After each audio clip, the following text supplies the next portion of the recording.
Daniel chapter 3. Daniel chapter 3. It's a great chapter. It's a long chapter. I'm not going to keep you long, but it is a long chapter. Oh, I heard pop, pop. I'm like, what? Yeah, I thought that was one of mine. Sweet one. Daniel chapter 3 is one of the greatest stories in the Old Testament. It's the three Hebrews. Now, we always told it as the three Hebrew children in the fiery furnace, but what you're going to find out if you look at history is these guys are actually pushing 40 by the time the story is written. In Daniel chapter 1, Daniel, Hananiah, Mishael, Azariah were about 15, 16, 17 years old. By the end of Daniel chapter 1, beginning of chapter 2, they're 20. So if they were 17, the end of chapter 1, they had 3 years of training in Babylon University, so they're 20. Between the end of chapter 2 and chapter 3, scholars believe they're anywhere from 10 years to 20 years older. So I'm going to take the higher number, 40, and then what you find between the end of Daniel 3 and the beginning of Daniel 4, another 20 years. So by the time Daniel 4 comes, they're in their late 50s, early 60s. So we call this story the story of the three Hebrew children, but they're not children. They've spent more of their life as slaves than they ever spent it as free people. They were free until they were 17 years old, and now they're looking at 40 years old, and they've been a slave to Nebuchadnezzar in Babylon for 20 plus years. If you were with us 2 weeks ago, we looked at Daniel chapter 2 where Nebuchadnezzar had this dream. Let me just quickly sum it up. He had this dream, and in the dream there's this head of gold, shoulders of silver, breast of bronze, legs and feet of iron and clay. And Daniel was the only one that could interpret that dream because God gave it to him to give to Nebuchadnezzar. And he told him, you're the head of gold, but after you will come another people that will rule you. They'll conquer you. That was silver. That was the Medes and the Persians. After the Medes and the Persians, the people that conquered them were the Greeks, Alexander the Great, and after them were the Romans. That's the legs of iron and clay. So Daniel interpreted this dream. He, like Daniel asked for his three friends to get promotions. So now when you find Daniel chapter 3, Daniel's not there.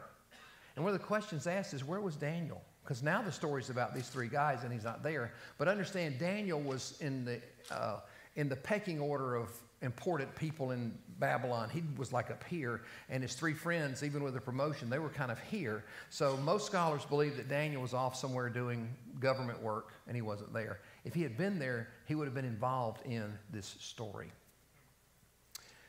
Let me read you a couple of illustrations during the message that I read about the Soviet Union during World War II, and I thought it was important, leading up to World War II and then in World War II.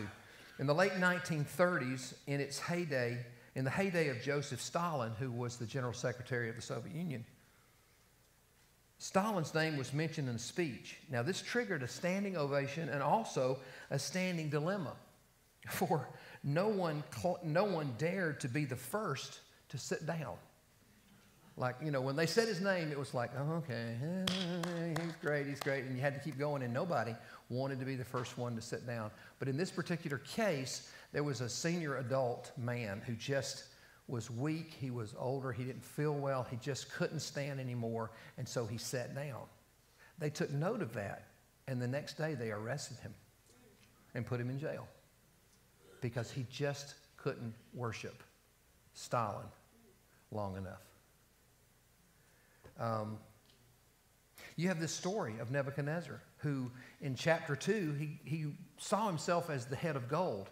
Now, 20 years later, apparently he's forgotten about what God taught him in Daniel 2. So now he wants to build this gold statue that is 90 feet high, 9 feet wide.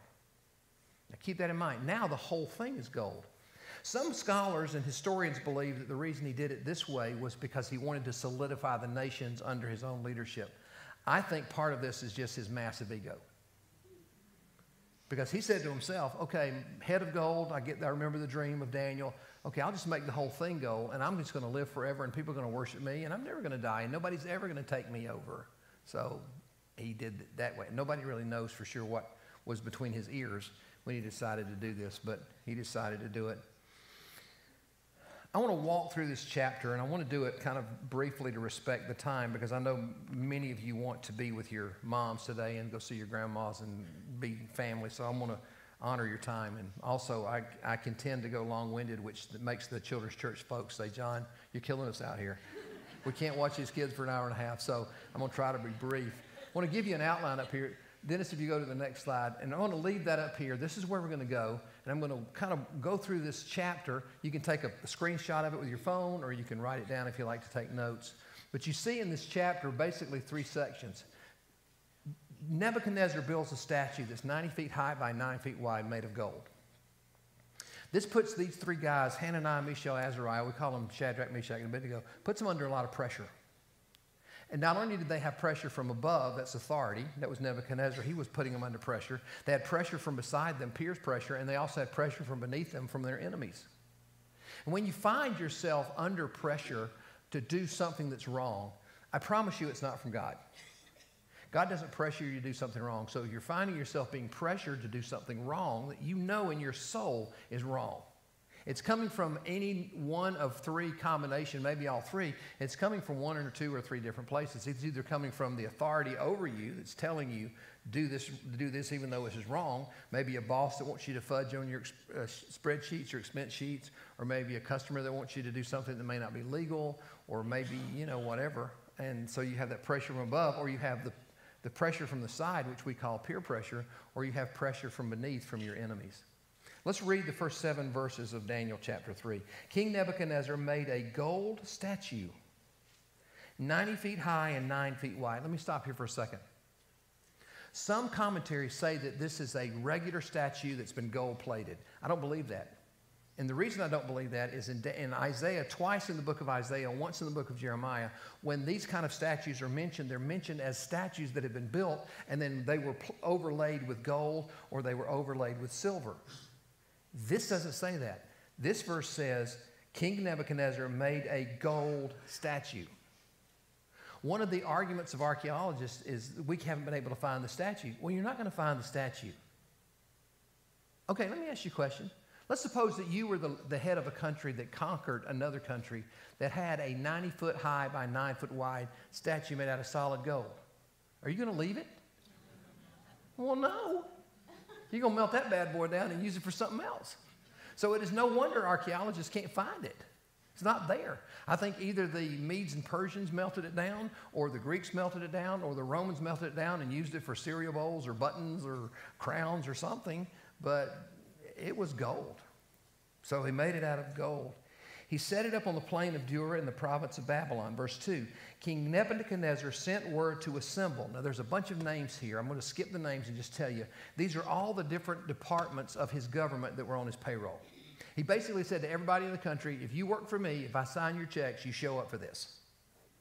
You don't call in sick, you crawl in sick. You show up. So everybody showed up.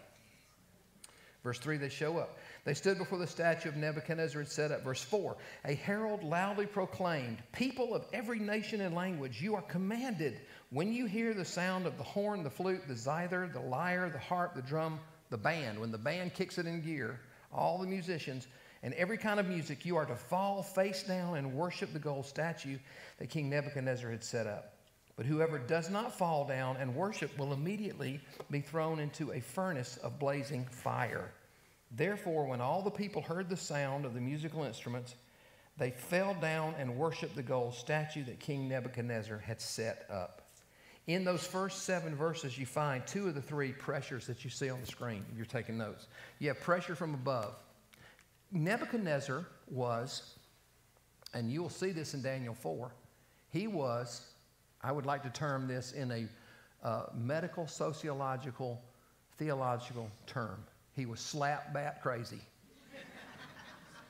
Tracy and I use the word at our house when we're talking about somebody that's crazy. We say they're wackadoodle. He's just a wackadoodle. He was absolutely obsessed. And, honestly, when you look at past or present, when you find leaders of our nation or any other nation that have no accountability and they're so full of themselves, I don't care what side of the aisle they're on, if they don't have anybody in their life that they listen to, that's dangerous. No accountability. Absolute power corrupts absolutely. When there's somebody, regardless of they're in America or somebody else, or past or present, if there's somebody with no accountability and there's nobody whispering in their ear, you may be messing up here.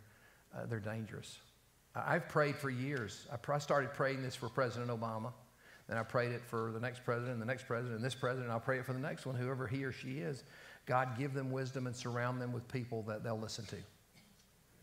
Because without accountability, we're all in trouble when your leaders have no accountability. So nobody was going to Nebuchadnezzar saying, you might want to rethink this whole gold thing, 90-foot by 9-foot statue of yourself, which is what this was.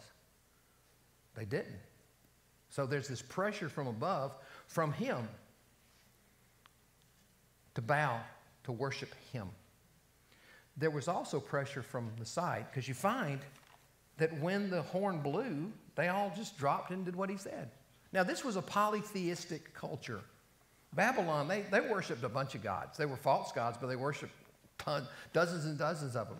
So I'm sure that they all said, when they heard the horn, I'm sure they said to themselves, Nebuchadnezzar is just crazy enough to do this. If I don't bow, he'll kill me. He's nuts. He's a wackadoodle. He's slap, bat, crazy. And I already got a dozen gods, so what's one more? I don't care. Have you ever given in to peer pressure? Because even though you didn't want, how many of you have ever given in one time in your whole life to peer pressure? Okay, I have too. Have you ever been with a bunch of people and you say, hey, where are we going to go to lunch? And they all say, well, let's go over to that lunch. And you go, I hate that place. Last time I ate there was a bug in my soup. I just don't want to even go over it. But what do? You go, okay, that's fine. Because you don't want to go. You just kind of give in. I mean, that's not a big deal, but that's a silly illustration. But we all at one point or another just kind of go along to get along. And I think these three young men, listen to me, these three men, middle-aged men, they're standing there. They're thinking, I'm not doing this. I'm not doing this. But everybody else is going to do it. So sometimes they didn't. And sometimes people go along to get along. Here's some of the compromises we tell ourselves. Here's some of the things we say to ourselves when we give in to peer pressure. Now, this is important for all of our young people, our young families, our young couples, our kids. These are some of the things we say to ourselves, and we need to be careful when we say those things because it leads us down the road to giving in to what everybody else is doing. Here's one. Everybody's doing it. Well, everybody's doing it. Well, all my friends are doing this. Here's another one. Who's it going to hurt? Man, these three men could have said to themselves, you know what? It's not going to hurt anything if I do this. Like, they didn't. But that's what we say sometimes is, you know what? Everybody's doing it. And what's it going to hurt? It's not the end of the world. Here's another one. I might have said this to myself if I were there. I'm no good to anybody dead.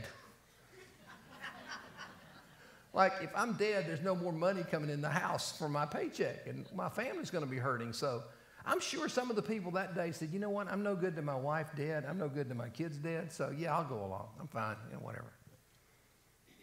This is the one that I was guilty of, have been guilty of many times. God knows my heart. God knows my heart. Now, when I was a teenager, I was at Walker High School in Decatur, Georgia. Way back when there were 48 states and 8 commandments. That's when I was in high school. Went to Walker High School.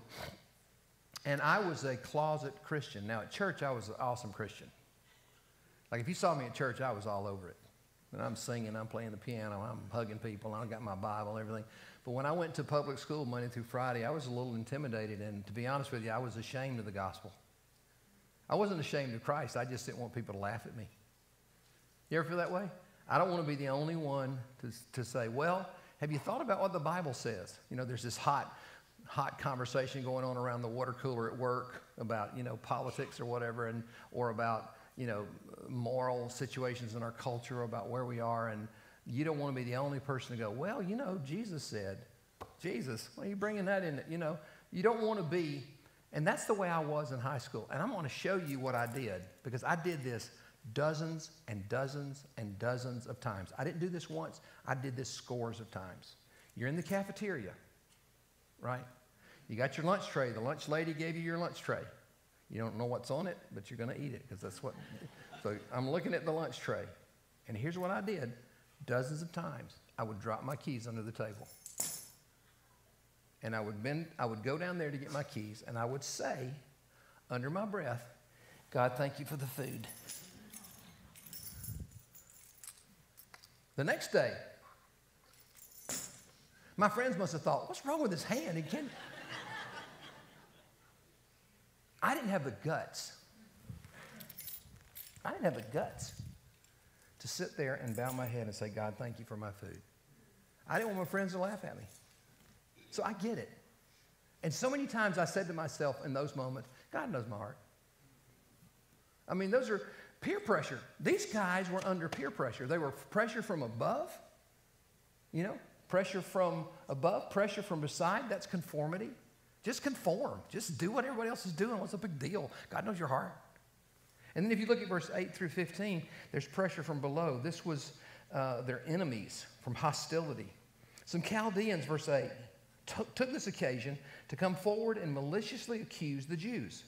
They said to King Nebuchadnezzar, may the king live forever. You, as king, have issued a decree that everyone who hears the sound of the musicians shall fall down and worship the gold statue. Verse 11, whoever does not fall down and worship will be thrown into a furnace of blazing fire. There are some Jews you have appointed to manage the province, Shadrach, Meshach, Abednego. These men have ignored you, the king. They do not serve your gods or worship the gold statue you have set up. Then in a furious rage, Nebuchadnezzar gave orders to bring in Shadrach, Meshach, Abednego. So these men were brought before the king. Now, let me stop there for a second. You're going to find in chapter 3, if you've read it or if you're going to read it and do some study, you'll find in chapter 3 of Daniel, 11 times the word worship is used. 11 times worship. 2 times in verse 13 and in verse 19, you find the word rage and fury. You find verse 13, furious rage, and you find in verse 19, rage. It's interesting to me. This statue was not a political thing. They weren't opening a new post office. They weren't opening a new Capitol building in a city. They weren't opening a new civic center or something. He had built a statue 90 feet high, 9 feet wide to himself. And he demanded that everyone worship him. The statue looked like him. Worship him. Now, I did some math. 2 weeks ago, I'm sitting at home on Sunday afternoon. I'm detoxing. This is what I do on Sunday afternoon. I go home, I get in my gym shorts and t-shirt, barefooted, I turn on the TV, and I sleep through whatever's on. Tracy was out on the patio working on her herb garden. I keep saying herb. Herb garden. She's working on that, and I got a ball game on. And I'm looking at this. This was not a gold-plated statue. This was a solid gold statue, 90 feet high, 9 feet wide. And I asked myself, wonder how much that bad boy costs. That's a big old chunk of gold. Remember 2 weeks ago, the historian Herodotus said that he had never in his life seen as much gold as there was in Babylon. You could just bend over and pick up rocks of it. It was just everywhere. But now we look at gold like, wow, gold. That's expensive stuff. Gold is expensive. If you tried to buy gold, it's expensive. So I did 2 hours of research that Sunday afternoon. I got reliable sources. I'm not making this up. I want you to know I did my homework. I can show you, if you want to email me, I'll send it to you. I can show you the references where I got this stuff, where I put it all together, took my calculator. It took a while because your calculator on your phone won't go that high. I don't know if you know that. So I added up all the numbers. In today's market, to build a solid gold statue that's 90 feet high and 9 feet wide would cost, in today's current market, $21,069,855,657. That's just for the gold. That's not even for the labor. So Nebuchadnezzar spent $21 billion to build a statue of himself for them to worship. And when they didn't want to worship the way he wanted it done, he was full of rage. Now think about this before I go further. Think about this. Religion without relationship that's carried to its illogical conclusion ends up in rage. What about Jonestown? What about the people that followed Jim Jones and 900 people committed suicide? What about the 9/11? What about religious zealots that flew planes into buildings and into the Pentagon and killed over 5,000 people? It was religion run amok that leads us to rage. Now, I know and you know that most Muslim people you're going to meet are the nicest people in the world. They're just as nice as you. They don't want to blow up our church or burn down your house. But when you look at whether it's Jim Jones and what he did, whether it's the bombers and what they did, or you look at the medieval wars between the Christians and the Muslims and what they did, and what has been done in history in the name of religion, it's religion run amok, and it leads to rage. How can people get so angry about religion that's supposed to give us such peace? Because for them, religion is not about religion. It's about relationship with Christ. It's about religion. It's about a set of rules that I want to live by, and I think you should live by them also. And if you don't live by them, and we let this go and go and go and go, if you don't live by my rules long enough, I'm going to kill you. That's where that comes from. Here is Nebuchadnezzar that is absolutely filled with rage because these three guys out of millions are not going to worship him. 3 guys. Like, if you want to follow Jesus or not follow Jesus, I don't want to kill you over it. Like, I love Jesus. Watch this. Religion without relationship can lead to rage, but relationship with Christ leads to rest. These 3 guys were very comfortable in their own skin. They knew who they were. They already decided a long time before this happened what they were going to do. I think they decided when they were kids, through the teaching of a really good mom, ladies, really good dad. They were brought up in godly homes, so when they were taken captive and taken to Babylon, they had already decided that they're going to follow their God, regardless of what happens. So watch this. In verse 16, Shadrach, Meshach, and Abednego. Let me go back to verse 14. Nebuchadnezzar asked them, he calls them in. They won't bow. He calls them in. Hey, guys, is it true that you don't serve my gods or worship the gold statue I've set up? Now, if you're ready, when you hear the sound of the horn and the musicians, fall down and worship. If you don't, you will immediately be thrown into a furnace of blazing fire. And who is the God that can rescue you from my power? Now, look at what they said. This is the second point up here. Their obedience to God. Here's what they said. Nebuchadnezzar, we don't need to give you an answer to this question. They weren't being flippant. Here's what they were saying. We already have made a decision. Nebuchadnezzar expected them, when he brought them in, he expected the 3 of those guys to go, ooh, okay, well, King, hang on just a second. Hey guys, what do you want to do? I don't know. What do you want to do? I don't know. What do you want to do?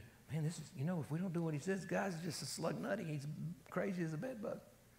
Well, we could go along to get along. What's it going to hurt? God knows my heart. None of that happened. They immediately said to him, we don't need to pray about this. We don't need to wait for an answer. We can go ahead and tell you. We don't have to have a little meeting. We're going to tell you. And they told him, verse 17, 18.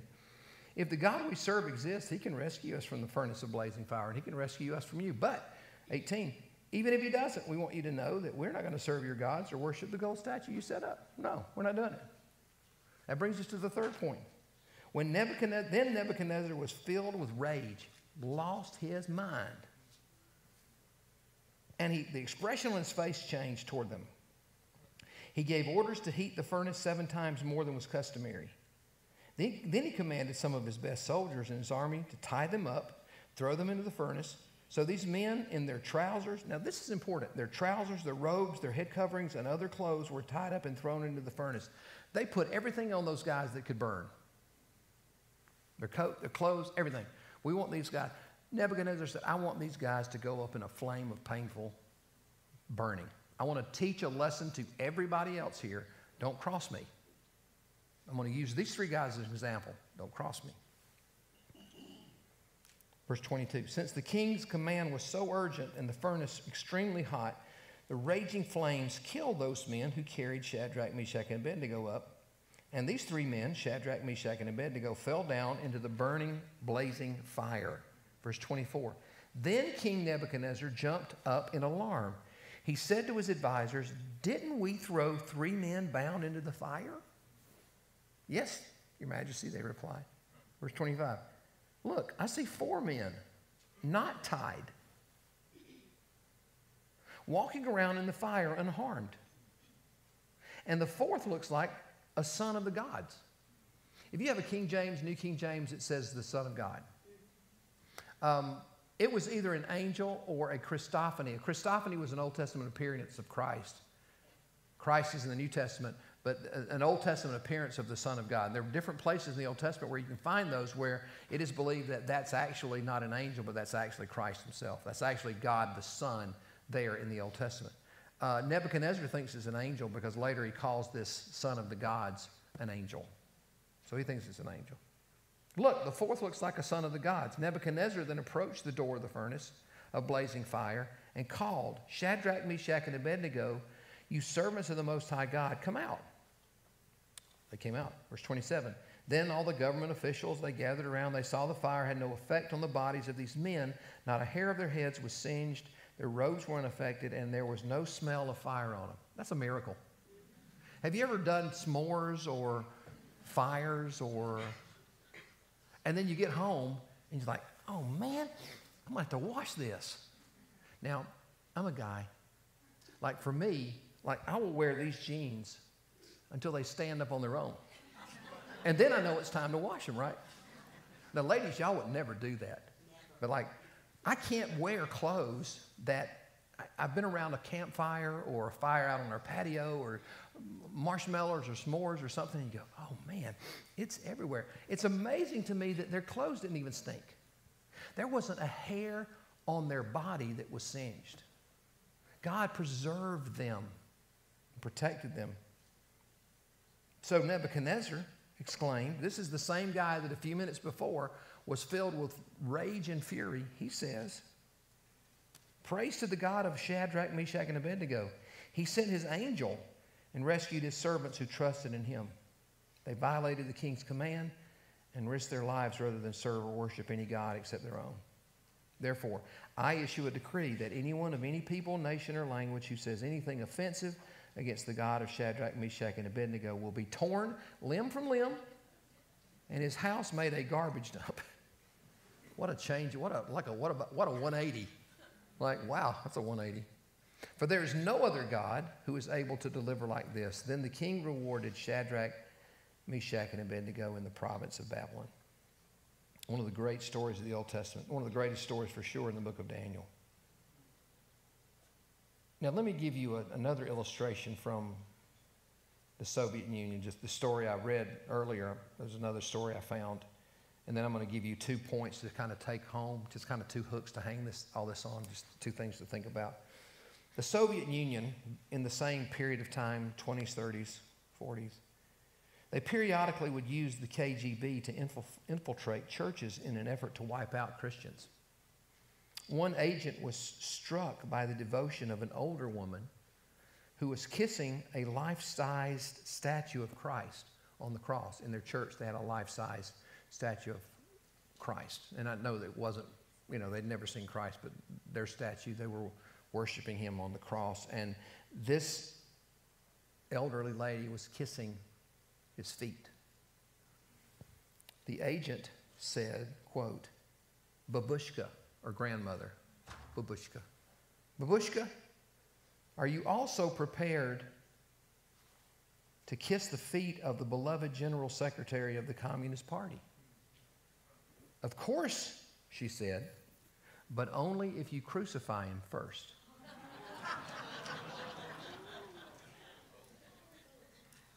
Yeah. Sure, I'll kiss his feet. Go ahead and kill him. Let him rise on the 3rd day. Yeah, we'll talk. Now, here's my 2 takeaways, and there are more to this story, but here's a couple of things just to think about. Number 1, there's only one worthy of our worship, and it's the Lord. No human being is worthy of our worship. No angel is worthy of our worship. Nobody is worthy of our worship but Christ. I read this story again this week of the Mount of Transfiguration where Jesus was on the mountain with Moses and Elijah. And Peter, God bless him, he said, this is great. Let's build 3 tabernacles. Let's build one for you, Jesus. They'll build one for Moses. They'll build one for Elijah. And then, like, all this chaos happened, and all of a sudden Jesus is standing there, and God's voice, the Father's voice, came out of heaven and said, "This is my Son. Hear him." It's not about Moses, not about Elijah. It's about Jesus. It's always been. This book, from cover to cover, is about Jesus. Every page. Every page. And the last thing I want to give you, as long as there is the Lord, there's hope. Now, sometimes God doesn't come through the way we want him to. Sometimes you do the right thing and you lose your job anyway. Sometimes you go to all the right doctors and nobody can figure out what's wrong with you. Sometimes you pray and God heals you, and sometimes you pray and he doesn't. He's still God. And I've been a Christian now 56 years. And I've been in the ministry 45 of those. And he's never let me down. I've not always liked what he did. It's not always been easy, but he's always been there. And I've been too far down the road with him to quit now. You know what I mean? I want to encourage you about something. So many people, and I know we have visitors today, and I'm so glad you're here. I just want to give you a word of encouragement. So many people try to find some answers to an insane world in religion. You're not going to find it in religion. You're not going to find it in philosophy. You're not going to find it. My first day of my class, college class, first day of philosophy, the professor came in and said, "Guys, here's the definition of philosophy. Here it is. A blind man in a dark room looking for a black cat that isn't there." That's philosophy. So many philosophers that we study, they were looking for something. Some of them found Christ, most of them didn't. All the things you're looking for, all that you want in your life, love and joy and peace and long-suffering and gentleness and goodness and faith and meekness and temperance, the gifts of the Holy Spirit, those come not through religion, it comes through relationship. When you figure out that it's all about you and God, and at the end of it all, I'm not old, but I can see it from here. You know? And at the end, I've done 200 funerals in my ministry, and I'm telling you, at the end of it all, they're not talking about their portfolios and their 401ks and their place at the lake. You know what's important? Number one, above anything else, is their faith. Number two is their family. Number three is their friends. Always. At the end of it all. If that had been the end for these three guys, they were going to go into that fire trusting that God would either bring them out of that fire or they would wake up in heaven. But either way, they were okay. Paul had the same attitude: for me to live as Christ, to die as gain. I knew this old preacher. He was 86 when I was 17. He was like old as the hills. But he was a great man of God, great man of prayer. His name was John R. Rice. Somebody tried to rob him one day. Dr. Rice was in his 80s. Somebody came up, stuck a gun in his face, and said, "Give me your wallet." John R. Rice looked at him and said, "You are not going to scare me with heaven." Go ahead. Pull the trigger. Before my body hits the ground, I'm going to be in the presence of Jesus. You're not going to scare me with that gun. Guy just he didn't know what to do. He just left. Like, what are you supposed to do with somebody that's not afraid to die? Because if I live, I win. If I die, I win. If you know Christ, you win. If you don't know him, you know, it's just as simple as that. It's just as simple as that. And all the other fluff and religion and debates and philosophy and sociology and all the other stuff is just noise. But when you drill down to what do I want, what do I need, why am I here, where am I going, it's Christ. It's Christ. And if you know him, you win.